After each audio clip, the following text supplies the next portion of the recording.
Now over to our speakers for today, over to DHIRAJ and PARIVA. Thank you very much, and I'll see you at the end of the session. Okay, DHIRAJ, we can go over to you. Welcome. Awesome, great. Thank you, Glenn. Allow me to share my screen here, and if I can get a quick thumbs up if you're able to see it. Oh. Great, awesome, perfect. All right, so hello and a very warm welcome to everybody for this session today, which is the future of mice. Embracing the new industry paradigm, focusing particularly on the Southeast Asia region. As Glenn mentioned, we do have another webinar scheduled for tomorrow for rest of Asia, so please feel free to register yourself for that one as well.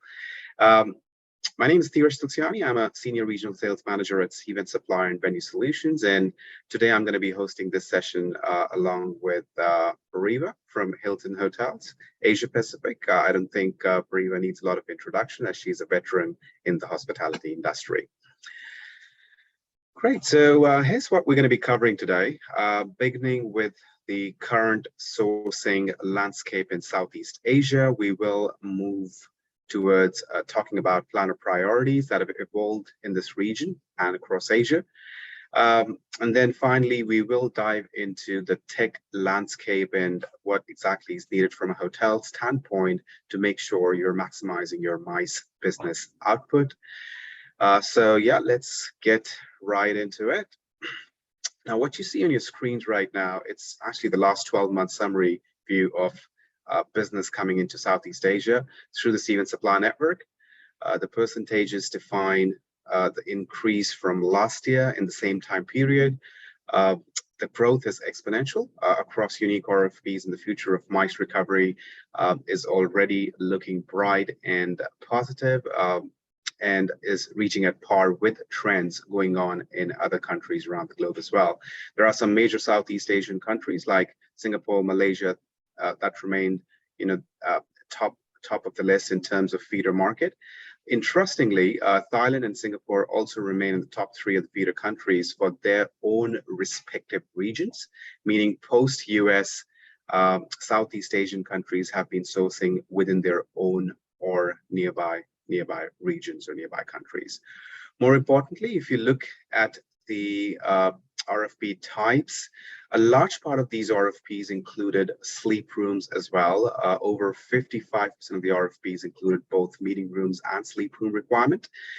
Meeting planners are sourcing for in-person events, including room requirements, so more in-house conferences and group business coming along the way.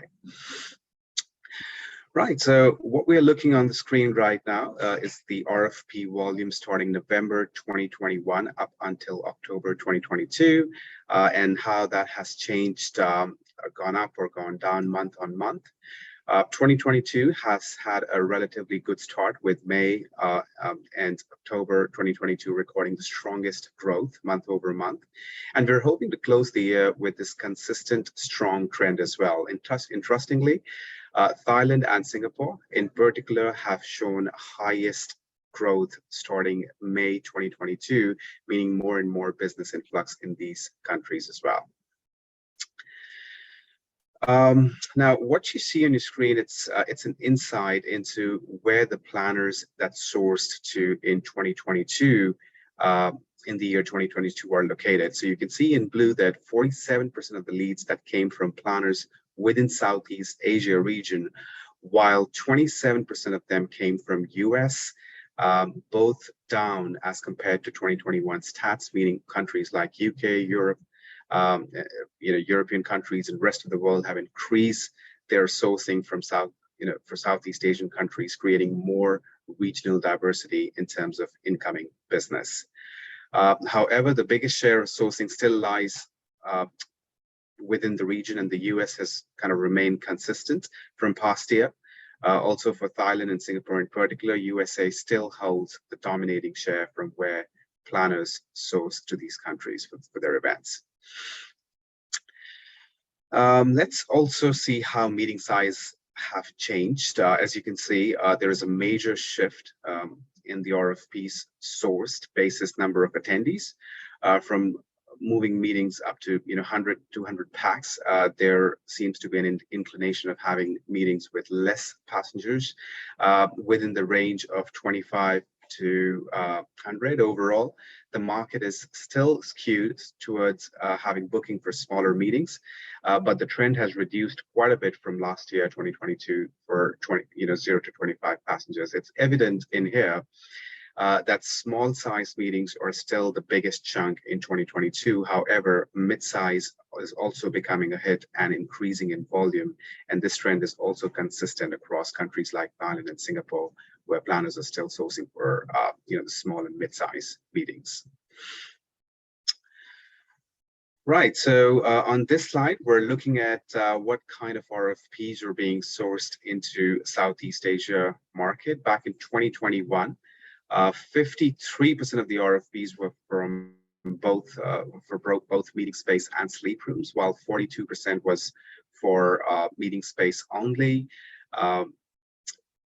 and only sleep rooms having a negligible share. This trend has remained more or less consistent across 2022, with further increase in share of meeting space and sleep rooms to about 55% in 2022, followed by the share of meeting rooms only, which is 36%, which has kind of dropped slightly from 2021.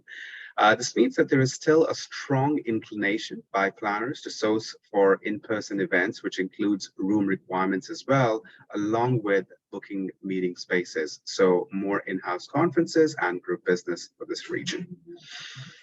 Is that sorry, do you mind if I ask a question on that? Is that that's Southeast Asia, correct? The combined Southeast Asia. This is Southeast Asia, that's correct. Yeah, this is the combined volumes that we are looking at for the entire Southeast Asian region. Yeah. So that would fall in line with the because obviously there's more meetings being held now in 2022, yet it's a percentage, isn't it, of beds bookings? Okay, because the meetings are smaller than 2021, right? Correct. Okay. Correct. Cool. Yeah, so this is a trend that we have seen over the last few years. The size of the meetings is actually getting smaller. Right. In fact, Coca-Cola was one of the meeting planners back in 2014. I remember they said that have smaller meetings, have smarter meetings. So this is the kind of impact that we are seeing in the industry overall. And even when it comes to feedback that we receive from our hotel partners, they would say that they prefer smaller room blocks. Like nobody would want to give like a larger room block to one group because you want to optimize your ADR and make sure you make the maximum of the availability. So yeah, that has been a focus for Cvent as well. That's the kind of meeting planners that we are roping in. So does that mean when they say smaller meetings, that means smaller in person? So smaller, it doesn't mean the total attendance, because if you include sort of, if it's a hybrid event, then it could be actually a larger, because they go, let's get the globe in, because before we'd only pull people from Southeast Asia, but why not pull other countries in or other region in as well virtually, and then it becomes a larger meeting. So one would sort of think this is where the tech is coming in, that you'd have to be able to execute those hybrid events, right, to capitalize, because people are aiming for a smaller in-person, but they want to go out to a broader audience, right? Absolutely. You're absolutely right.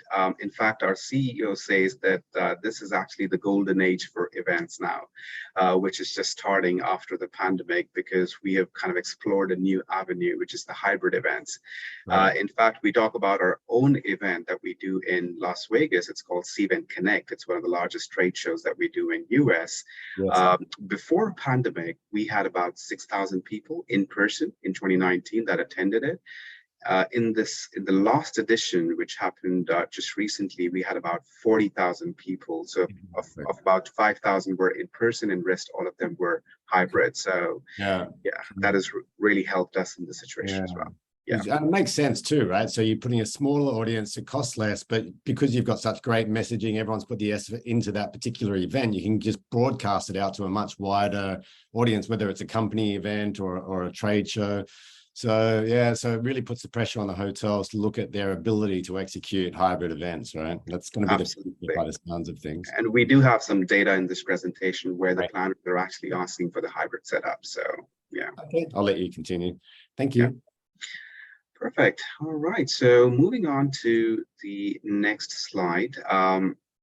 What we are looking at is the time periods when the planners are sourcing for. So this slide kind of considers all the RFPs that were sent this year until October, and the highest share of RFPs are for the current quarter, which is Q3.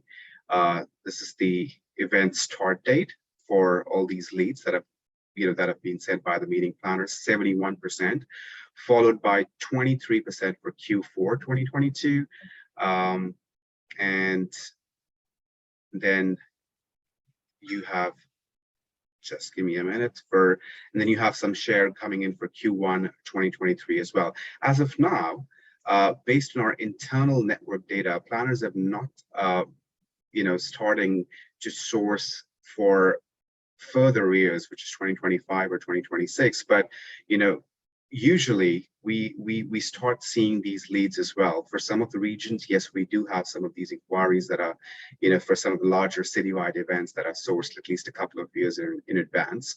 But this is a great opportunity for all the hotels, because this helps you build your pipeline. Obviously, if you're trying to look for some opportunities for next year, you're trying to fill up your meeting rooms and sleep rooms. This platform gives you that exposure so that you can make relationships with those new planners and establish, those new relationships and get additional business from them. So, yeah, that's how the market is trending for now. It shows confidence is returning though too, right? That people are now looking so far forward into the end of next year and even to 2024, right? So there's already 4.56 million in Q1 2024. So correct. That hopefully, fingers crossed again, that, we're trending to a full recovery. Yeah, absolutely. And I think barring a couple of countries in Asia as well, I think everything remains pretty positive. So I think next couple of years we're actually aiming to attain those 2019 levels. As a company as well, we did a lot of volume back then. So yeah.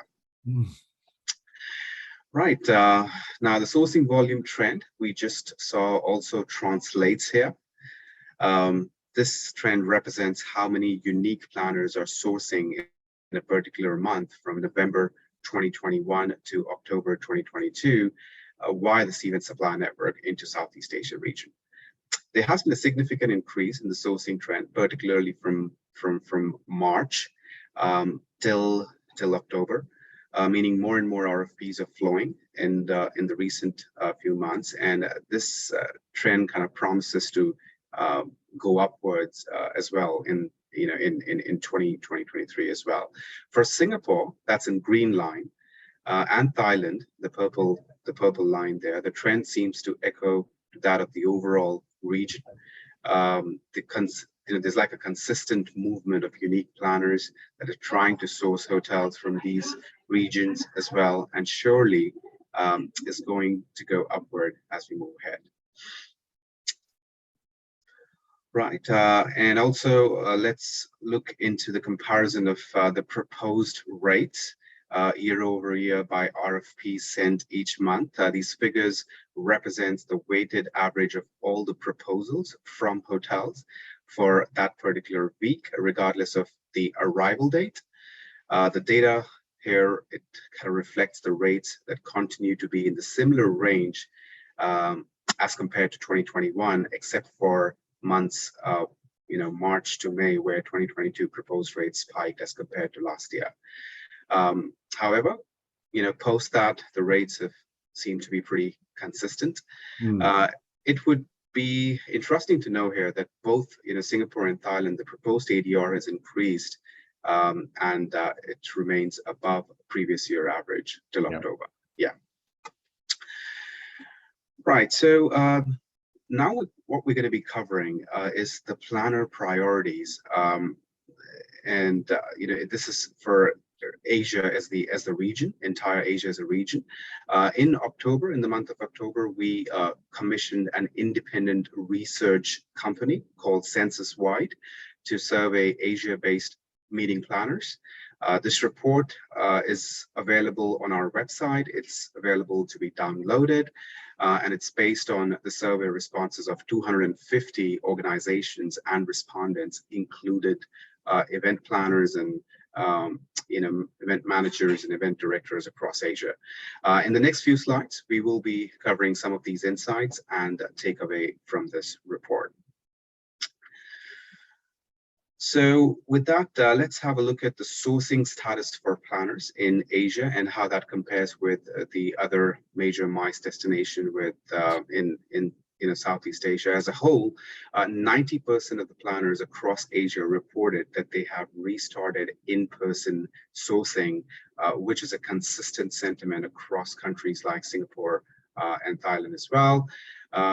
If you look at the second graph here, in addition to that, close to 52% of the planners in Asia reported they will mostly source in-person events, followed by 48% of majority still inclined towards having a hybrid model. So coming back to your point, Glenn, that is what we were discussing. Hybrid is definitely here to stay.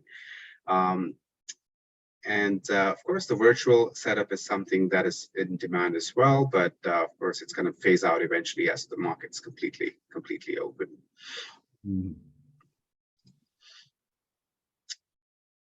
Now, let's have a quick look at the top priorities for the meeting planners in Asia, especially for choosing venues of their preference.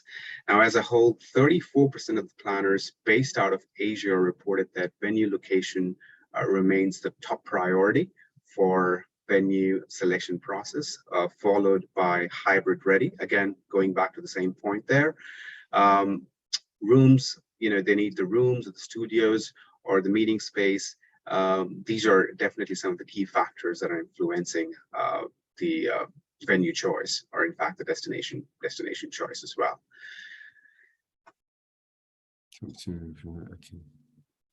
Sorry, do you have any question?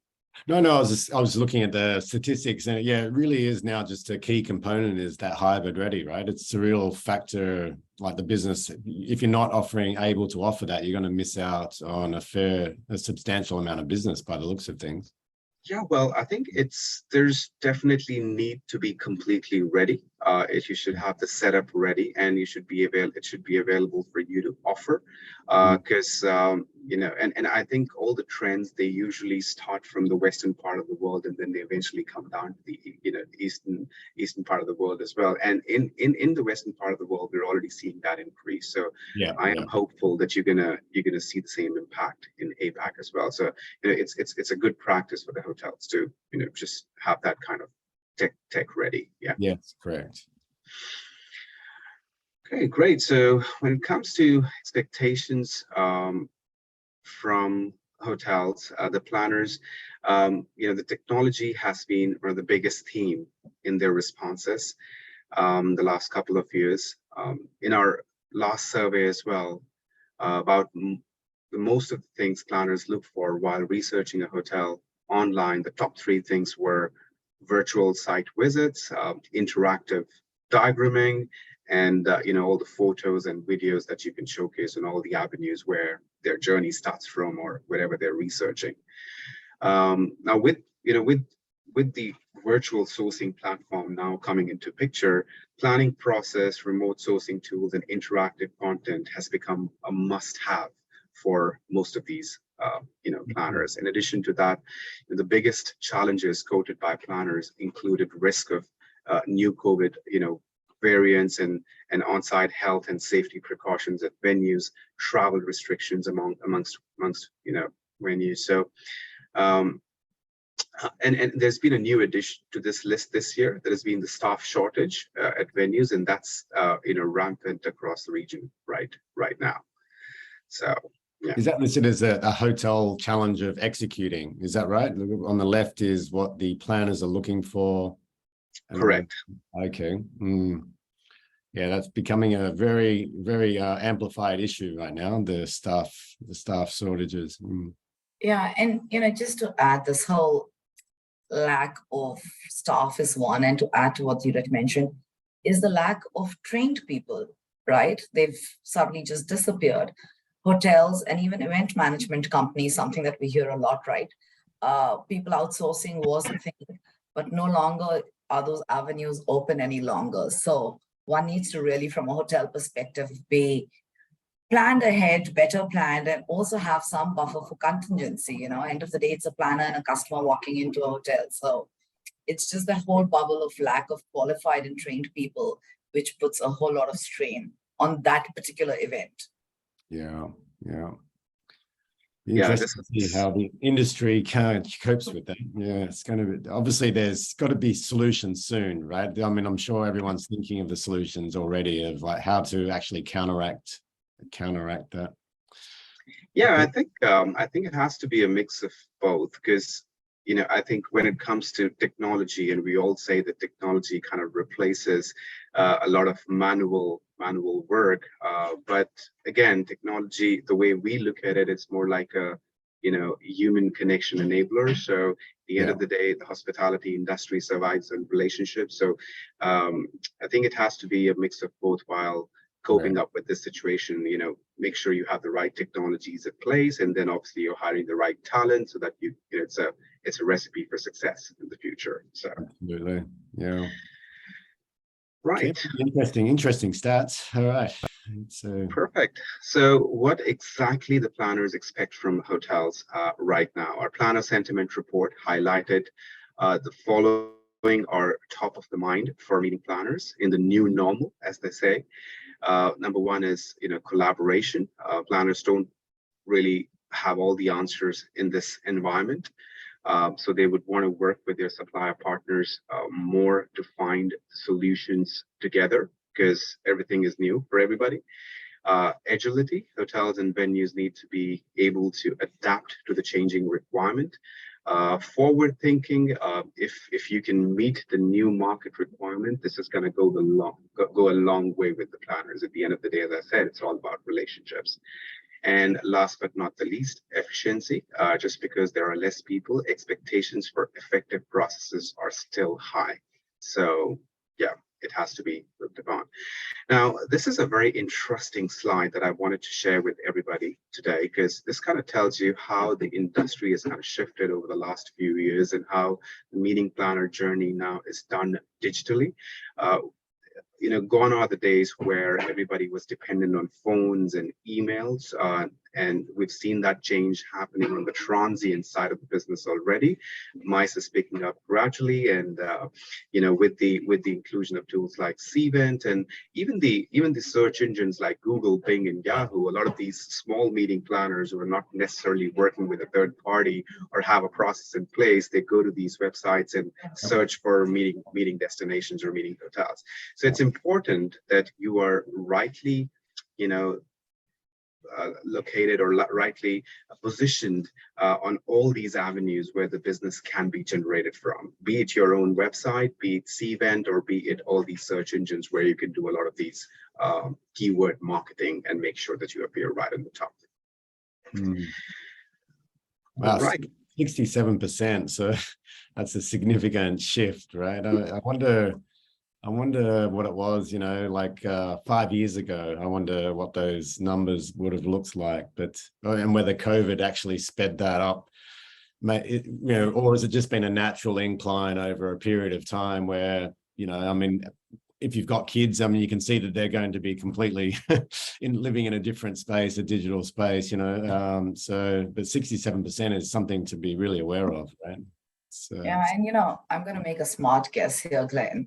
5 years ago, I think it was the other way around. Just being in the industry now for a couple of decades, yes, and having a grown-up daughter in that age where everything is digital, I can tell you, the consumer mindset, not only for MICE or hotels, but everything is digital. But coming closer home on the MICE topic, so you are right. I think COVID or the pandemic has sped the process. Any large hotel company always had this on the roadmap, but was never prioritized for varying reasons, right? DHIRAJ alluded to transient, which was always focused, which was always XYZ. The transition took place 20 years ago.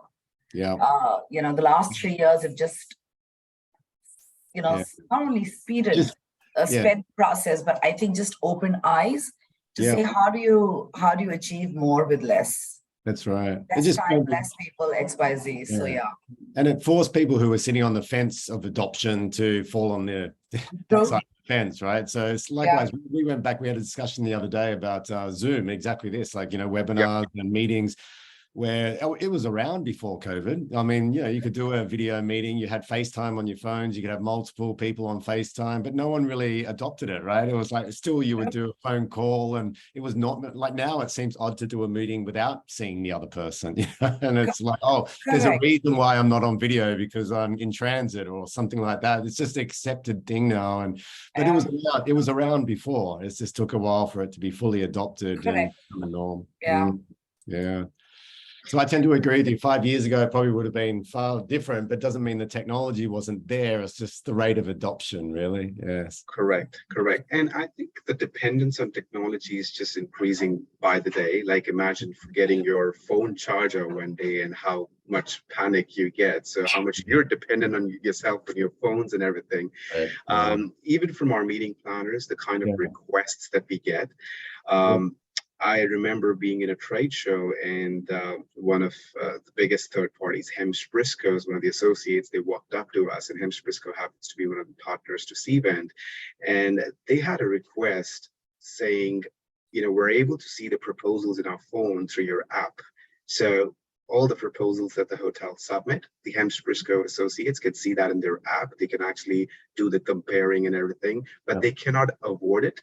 So they said, can we also have the award functionality? So they want to just confirm everything on the phone. Like, they don't even want to log into their computer. That's the kind of dependency of the change that's happening right now. So we got to be, I think it's all about keeping up to the pace with this change. Yeah.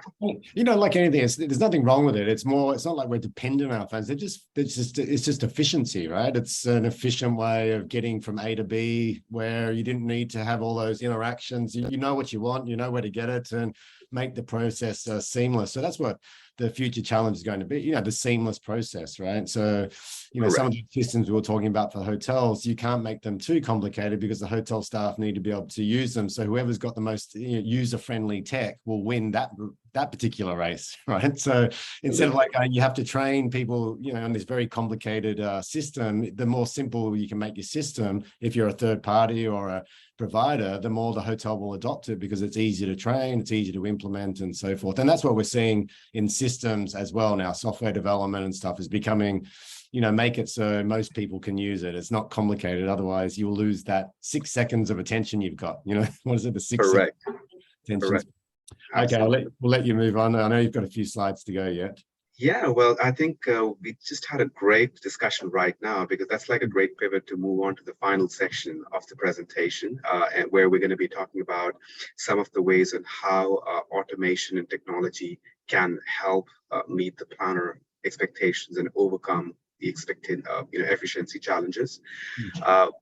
Before we begin, I'd like to put this basic question to everybody here, something that we get a lot. Why is automation and next-gen digital tools are needed anyway? Like, why do you need them, right? There is, a lot of times we hear that we're just fine conducting the business the traditional way, like the old way. But, just continuing on our discussion, what we just talked about, how the industry has changed. I'd just like to make an analogy here. Think of, the mobile app, and that's sitting on your phone right now. Back in the day, it used to be that you waited for, the bank to send you a statement. But today, you can simply log in anytime to check your account status, right? So earlier they had to print it and send it to you, but now you feel, as a customer, you feel more empowered because you've got more control. Earlier, you had to transfer funds, send a physical check to the person, but and the bank had to process it. But now it's all in your fingertips, and you feel fingertip, and you feel more empowered. So it is great that the banks have successfully got us to be the self-sufficient, a self-serve environment, so to say. so as to simulate more, meaningful dialogue with the customer. Right. It's also a case of future proofing as well, right? So you can still survive on those old ways. They're incrementally becoming less and less effective. So it's like a slow death. Whilst the more progressive you are, it's like you're preparing for the future. So which will that's where the trends are going. And also, it's not just about business, it's about employing staff as well. So staff want to work for a progressive organization. They don't really want to go to an organization, feel like they're doing things that were done 5 years ago and they're not learning the new way. So that will become a factor as well. How do you attract people if you're not progressing and keeping up with the keeping up with the pace of change? But certainly interesting. Well, let's look at these. I've got a strong interest in this area. Yeah, absolutely. So, this is exactly the kind of relationship that we would want a hotel to have with the meeting planner, right? Just the way a bank has it with the customer, where you're empowering the customer, right? And they have everything on their fingertips. And that's the reason digitization is important. That's the reason you need more automation. Some of some more reasons as to why this shift is becoming a growing need on the hospitality side. Of course, as we just touched base, hotel staff are being asked to do more with less. You want to enable your planners to self-service. You want to eliminate all the manual processes. So, tools like room automation, tools like Passkey, which can help you kind of reduce time and, do everything automated and reduce the manual error possibility as well. Also, the event RFPs requirements have kind of evolved post-pandemic. So you need to have the right tools. And at the end of the day, profits matter, right? Why give it unnecessary to the third parties when you can have it all, at your end and make sure that you have a great relationship with the planner directly. Lastly, the planner expectations have changed drastically post-pandemic. In our previous surveys, planner had reported over 47%. They expected greater automation and efficiency in events and group accommodation, a trend that has only grown year on year as today's planner are heavily reliant on automation to support remote planning and contactless experiences, right? On the flip side, what has triggered this leap automation on the hotel side? Let's have a quick look on the next slide. So to some of the expectation at most hotels today is to do more with less, right? One of the key objectives of any MICE-focused hotel today: maximizing exposure, increasing efficiency, and drive revenue. Yeah. What if there was an easy and affordable way to counter all of that, helping you save time and resources, but also helping increase, your revenue? So that'll be like a win-win situation for everybody. And with this in mind, we at Cvent have kind of come up with some, revamped, targeted solutions for hotels and destinations, tools that are designed keeping the challenges of post-pandemic world in mind as well. So there are 4 umbrellas, there are 4 pillars, as we call them internally, for all the solutions that we have. At high level, you've got marketing and advertising solutions to help you build awareness and generate RFP volume. You've got sales software with everything you need to organize, track, and build better relationships with leads and customers, and with connected systems to manage customer relationships. Operation software to help you connect with customers, exceed their expectations, and further drive profits. And lastly, transient software that gives you access to the biggest corporate travel market. And there's much more to each of these, depending on the size and goals of each hotel. We typically do a customized approach for each venue to design what's best for them. So we also have a bunch of complementary tools and resources that the hotels can leverage to get started with. And if you'd like to discuss any of this data, you can just let me know in the chat. More than happy to connect with you on one-on-one basis and continue the conversation. Okay. Right. So we've covered quite a bit today. Some key points for you to take away. New sourcing priorities are driving planner decision making. We discussed today how planner expectations and priorities for 2022 include even more collaboration and transparency, taking a step further from safer meeting setup, digital presence, which have been key themes since 2020. Agility is critical to regain market share and planner confidence. Agility is key in what may have worked, but might not just work now as market is evolving. So there are demands and types. And finally, automation through tech remains the most important pivot to increase your efficiency and output in this environment across your sales and marketing operation setup. Right, so that kind of brings us to the end of the presentation today. If you have any questions, feel free to use the Q&A section, or you can speak up as well. And with this, I'm just going to end the presentation and pass it on to PARIVA to take it from here. Yeah. Thank you, DHIRAJ. I mean, it's really impressive. I've known most of this, but when all put together and the way you stitch the story has been very impressive. And I've got quite a few takeaways to go and think about and work on. So thanks for that. And thank you, Glenn and HSMEI for having me here. I'm going to spend the next 7 to 8 minutes really speaking and thinking like a hotelier that I am, and also doubling it up and layering it with insights and trends that DHIRAJ just shared. What does a planner expect? And really my tip to all hoteliers would be, how do you differentiate yourself? This is a golden time. DHIRAJ mentioned the Cvent CEO is saying it's a golden time, golden era for meetings. The Hilton CEO is saying it's a golden time for travel. So it is purely a golden time. That's what I'm taking away, which means we all have a role to play during this particular phase. And I purely think it's a great, genuinely great opportunity, as cliched as it may sound, for hotels to pivot and make changes for planners that were probably seemed impossible earlier, or Glenn alluded to the fact, just the resistance to change. People were sitting on a fence. Now's the time to bring that change. So with that, I'm going to talk about 6 key things, the way I have summed it up in my mind and prepped to be able to converse with you. Very, very simple things. Some of them may be known to you, but some of them may be new, but just take them away and think through of how you would be able to play your role in bringing this change, right? So we saw during the presentation very clearly that planners are focusing on venue locations and just taking it to a different direction and keeping destinations in mind. It's really important that as a hotel, you consider the destination you're in. A venue is a venue, but a destination has a whole role to play when a planner is deciding. I don't think I need to preach to the converted, but there are visa restrictions, COVID entry-exit rules. I can tell you the amount of forms I filled in since travel has started, it's not even funny. And it's the same information. And every time you got to fill it. So think about it, our planners need to go through that. And not to forget, the flight connectivities are still not optimal, and the prices are exorbitant. Now, these are factors we do not control.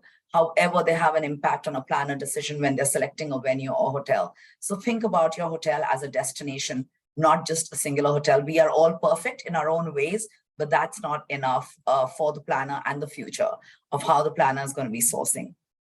So the second thing really in my mind, and the presentation alluded clearly to, was flexibility. Again, right, flexibility used to be a bad word pre-pandemic. It's actually a good word now. So take that away and think about what role you play as a hotelier, as that salesperson, as a commercial leader, as a revenue manager, as a general manager, whatever role you play in the hotel. There is flexibility that our customers need. I, as a consumer, like flexibility. And DHIRAJ, by the way, I loved the banking analogy because yes, it empowers me. And this is exactly what flexibility is. I can transfer money while I'm at the airport in a boarding queue. That is empowerment. And that is exactly what our consumers, customers, clients, guests are expecting hotels to deliver. So flexibility is not limited to having okay, we're going to waive off your cancellation. No, that era has gone. It's much more than that. There is uncertainty looming. Last 3 years was COVID. In futures, God knows what. So, bear that in mind. Yeah, Sorry, I Glenn, think, you were going to say something. no, you mentioned, I think one point during our conversations, consulting versus selling, Hmm. real key part. And I think that was an interesting point because the group sizes are smaller, and what happens when the group shrinks, they kind of expect a little bit more. Maybe it's a dynamic that they can hone in on the details, but if you've got a large group, you just got to get them all one place and then get it all done. So that seems to be one of the factors playing into the process as well, right? Oh, absolutely. I think I've been saying this being in hotels for a while now, that the moment you become a consultant, you've got lifelong relationships, you've built credibility for yourself and your brand, and the revenue will flow. That's what DHIRAJ also said, right? End of the day, we are here to make profit. It's a business. So I think wearing the consultant hat is so critical versus a hardcore sell. I don't think any of us appreciate the cold calls that we get on our phone, but I do appreciate them because somebody's starting off, right? But I think where being a consultant is so critical today for planners. And I always, again, say this, at least to my teams, and back in the day when I was doing a very, sort of a strategic role for group meeting and events for APAC with Hilton, our planners always know more than us. Before we started, they've churned out events. So, just to respect that knowledge and that knowledge bank, I think being consultants is helpful.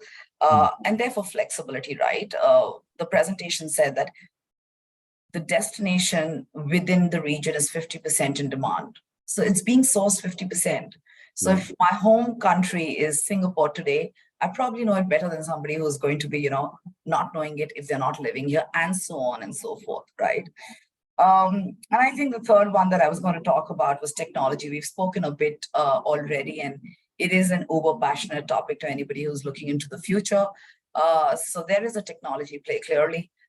It's automation, it's getting efficiencies versus manual. And my best analogy for that is back in the day when I was running an events team, opening a luxury hotel in the center of New Delhi.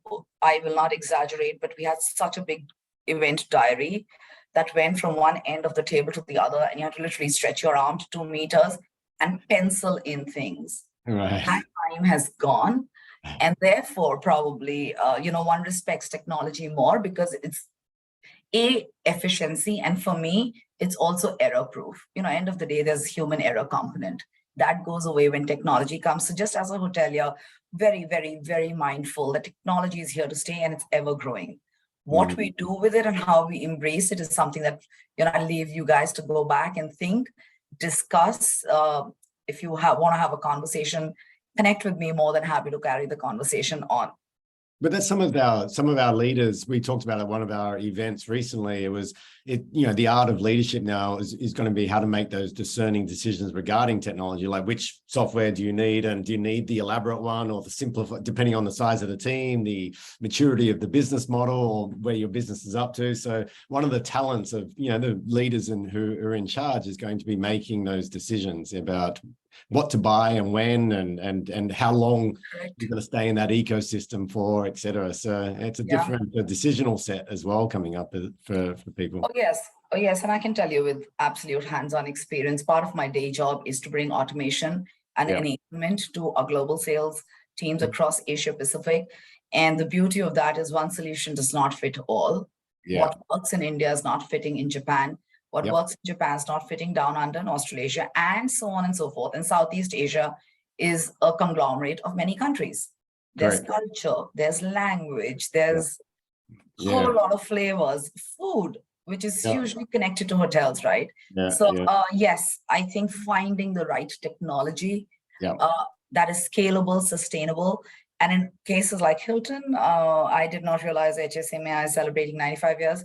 We just celebrated our 103rd year, which is brilliant, which means that technology needs to be integrated with things that have been on for so very long. So that's where I think the interest lies, this whole blended approach of what's going to work and not work. It's people like, decisions being taken. So yes, technology is here to stay, safe to say. The fourth point I really want us as hoteliers to focus on is how do you become solution oriented? How do you propose benefits versus features? I'm very passionate about the industry. Anybody who knows me will say that. But you know what? A bed is a bed is a bed. A room is a room is a room. However, I think what you do and how you propose the benefits of your venue, of your destination, of your hotel, of your meeting room, of your ballroom to that planner is your differentiator. Not to forget very, very clearly, the mix has changed, right? Back in the day, I can tell you, and I've had the pleasure and opportunity to work with Cvent across, safe to say, I shut my 15, 18 years. We were getting a very different type of planner RFP, but now there is a whole mix of Smurf or weddings or socials or reunions. I've seen wedding inquiries come from via Cvent, right? So how do we be aware as hoteliers and adapt to the change in the mix of that MICE inquiry? It's going to be a while, at least in Asia Pacific and closer to home in Southeast Asia, where you have those really large citywide events and, you know, the Association of Cardiology, XYZ, you know, those kind of medical conferences are a bit away, but it's very evident. The mix has changed, and so has the size, right? 50% of the inquiries are 0 to 50% packs, people, whichever way one puts it, which means a company is still spending money and still wants that service and still is looking at hotels to have that solution. But it's for a smaller, it's for a smaller group of people. But the back-end planning as hoteliers, whoever's going to listen or watch later will know it's still the same, you know? So I think just that solution-oriented mindset as a hotelier can clearly differentiate you, and not forgetting the planners already going through loops and hoops to be able to confirm a booking. You know, like we spoke about the uncontrollables, this in my mind is purely controllable, how you find a solution. And the fifth one, which is growing in terms of knowledge, understanding, and demand, is corporate social responsibility. Some companies call it ESG. How do we really start giving back to the planet? I can tell you, as a mother of a uni-going girl, she has already said our generation has ruined most of it. So it's payback time. Yeah. But this is possible, right? But even as organizations, and Hilton has, you know, our CEO, Christopher Niceta, has made a global commitment that we are going to reduce carbon emissions by 50% by 2030. Now, it's not going to happen one fine day in 2030. That journey has already begun a few years ago. We are only accelerating it. And what's interesting when we speak with planners, once, let's say they've decided a destination, now they're coming closer to home, they want actually to know more about this. So, you know, be prepared. If you have something, know it. It has to be front. It does not need to be asked for. And the last one, really can I just add to that for a moment? Do you think that the CSR, what is ESG? Sorry, ECG or ESG? So ESG is basically differently worded. It's economic, social, and governance. Oh, economic, social, and governance. Okay. So, you know, economic could be underprivileged, XYZ, country people, XYZ, and social is just purely social, and governance is climate change and so on. So we've just bucketed things. And again, you know, differently worded, same thing, end of the day. And do you think that varies? I mean, from, you do all of Asia Pacific, right? So do you see the differences in countries? I mean, I'm sure Singapore is, you know, got a very different mindset to that, to say, I don't know, Indonesia, or to, you know, Cambodia. You know, it's probably country specific, or not? So here's how I'm going to put this, right? First and foremost, there is an underlying need to give back one way or the other. Whether you begin at home, or you begin with, you know, your kids going to school, or then, you know, broader communities where you live, organizations, countries, and so on. So I would answer this by saying every country has a different need, but every country can do with a little bit of everything. So, you know, we operate in close to 24 countries in Asia Pacific. Every country's got, let's say Philippines, for example, just because we did some activity 3 weeks ago, right? So Philippines unfortunately had floods. So that is just not enough to cater and go and build houses. They also need food, but the kids also need schooling. So, you know, it's very varied. Unfortunately, one is not enough in any country. I'd put it this way. Yes.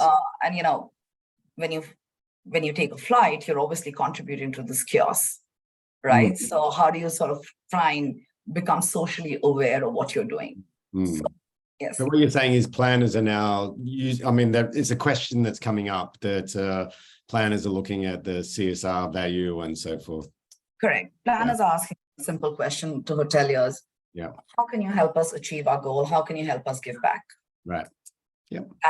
That's the answer I think we need to be ready with. Yeah, sure. Last thing, and I'm mindful of time. I'm also saying 2 o'clock. Sure. 2 minutes left to the top hour. The last thing really for us as hoteliers is speed and accuracy to market, which pretty much means we've spoken about staff shortage. We've spoken about lack of trained resources on property, venues, so on. I think just go to win, and APAC's been the lead or the front of negotiations. That negotiation window is really shrunk. Put your quote out there that makes commercial and financial sense for your hotel, and try and save time for yourself and the planner. Patience is out, efficiencies are in, so just to win. And the other thing that makes it really important to go to win is the booking windows are shortening. We saw in the presentation that DHIRAJ took us through. We're not seeing 25, 26, but in the quarter, for the quarter, that's how quickly things are moving. Wow. So what do you do when you have things to be in 4 days from now? So everybody is really working towards the success of that event. But obviously, as hoteliers, regardless of what role like you play in that hotel, you need to have all your ducks in a row to be able to drive speed and accuracy for your proposals. So watch out. In summary, digitization is on the way. That's how planners, 67% already. I won't be surprised next time we meet, couple of years, months, quarters would be 100%. That is how planners are going to be buying. So that's a little, sort of insight from my end, just topping up and completely in sync with what DHIRAJ shared for the hoteliers who are online or will listen in later. So really, thank you from my end. Thank you so much, PARIVA. That was very informative and interesting. It certainly brings up a lot of topics in terms of how the hotel world is viewing that. So it seems like it is aligned. So, based on what DHIRAJ has mentioned through his points and you representing Hilton from a regional perspective in terms of Asia Pacific, seems it is that path of hybrid technology, using tools in a smart manner. So, and then discerning choices, which tool do you take up at which point in time? Because it's not even like a no to a tool. It's like no for now, but in a year's time, yes, we'll be ready for that particular challenge. And then underpinning all of that is obviously the staff being able to execute, which plays into that speed of conversion and negotiation. But that is our hour up. We normally open up to question time. However, if you do have questions, I think if I share my screen here, you can reach out to any one of us on LinkedIn, so PARIVA or DHIRAJ or myself, or you can contact HSMI direct on info@hsmi that we went through earlier. But we're all open to any questions that you've got for us, and we can share them amongst us. But thank you for joining this webinar, and thank you, DHIRAJ, for a very interesting presentation, and thank you, PARIVA, for taking time out to give us the hotel's perspective. It was a very, I enjoyed the conversation. How about yourselves? It was amazing. Thank you, Glenn. I think this was a great session overall, and hopefully we're able to just kind of contribute a bit to the industry with some insights as things are changing. But it was wonderful, and looking forward to further collaboration from here on. So thank you. Right. Yeah. Likewise, thank you very much. Meaningful and passionate topics. So we could have gone on for longer. That was evident between the three of us. Yes. Everybody who's going to be listening in. So thank you again for having me here.